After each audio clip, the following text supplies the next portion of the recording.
L'alimentation des joueurs a de plus en plus d'importance pour les familles québécoises. D'ailleurs, c'est tout un virage alimentaire qui se déroule présentement dans nos arénas. Est-ce que les salades auront raison de notre bonne vieille poutine? C'est ce que nous allons voir. Au Québec, depuis quelques années, c'est sûr que toutes les 7 études de vie, Québec en forme, la saine alimentation, il y a quand même un grand débat qui se fait là-dessus et qui s'est transporté dans le monde des arénas parce qu'on s'est aperçu que sport et casse-croûte aréna, qui était peut-être pas la meilleure recette. Alors, notre association s'est penchée sur cette problématique-là. Et nous, il y avait quand même différentes tentatives qui ont été faites de sortir la balbouffe des restaurants d'Arena pour mettre la bouffe santé. Malheureusement, ça n'a pas eu l'effet escompté. Ça a fermé. Alors, nous, notre option, c'est de dire, bien, écoutez, c'est traditionnel. Il y a quand même un folklore qui est relié à la poutine ou au hot dog, hamburger, puis pour les spectateurs. Mais je pense qu'il faut aussi que les casse-croûtes d'Arena puissent offrir une option santé.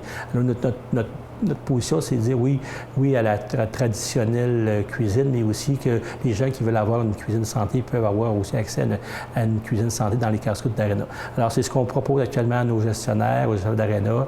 Alors, il y a quand même... Puis, il faut comprendre, ça fait quand même près de 40-50 ans qu'on est là-dessus. Alors qu'il faut changer les mentalités, changer les façons de faire, changer les locaux. Alors, il y a beaucoup de choses à faire à ce niveau-là, au niveau de l'alimentation dans les arénas.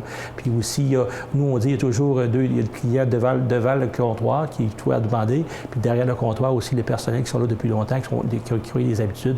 Alors, on doit éduquer deux clientèles, celui qui est devant et celui qui est derrière le comptoir aussi, là.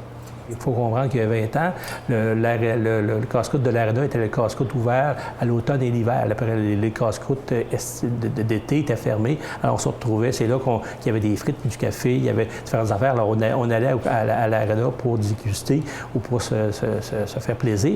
Mais depuis 20 ans, bien, il faut dire que l'ouverture de tous les restaurants rapides, les restaurants cafés, les restaurants, je ne les aimerais pas, mais il y a l'apparition maintenant, les gens arrivent avec leur café à la main, arrivent avec même des boissons énergisantes, arriver avec les bars santé. Alors, il y a eu un grand changement qui fait qu'aujourd'hui, un restaurant qui amenait des revenus importants à l'Arena est maintenant souvent laissé à coût gratuit pour le concessionnaire, puis même on espère, puis on a personne qui applique sur la soumission.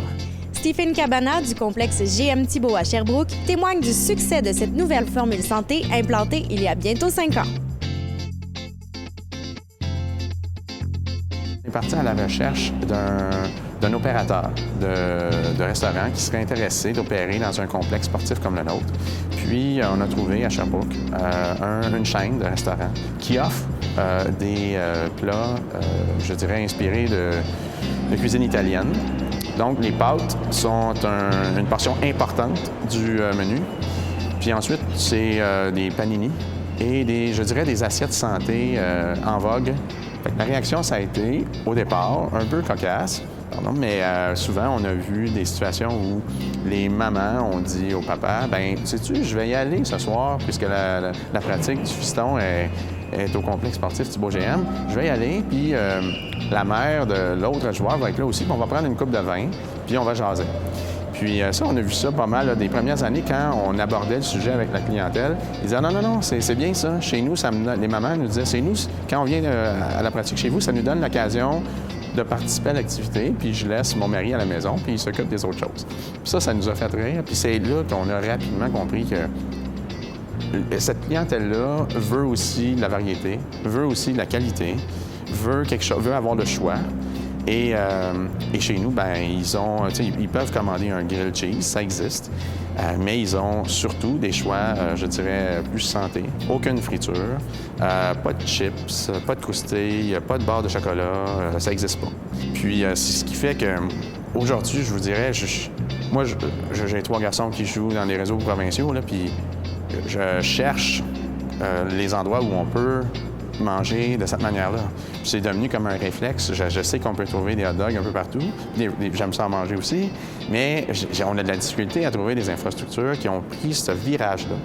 Puis je ne dirais pas qu'on a tout le mérite de l'avoir fait parce que on a compris en s'établissant sur un campus scolaire qu'il fallait respecter la façon de faire, mais on l'a choisi, par exemple. On a choisi de dire, OK, c'est beau, on va aller sur toute la ligne, on va respecter la politique alimentaire.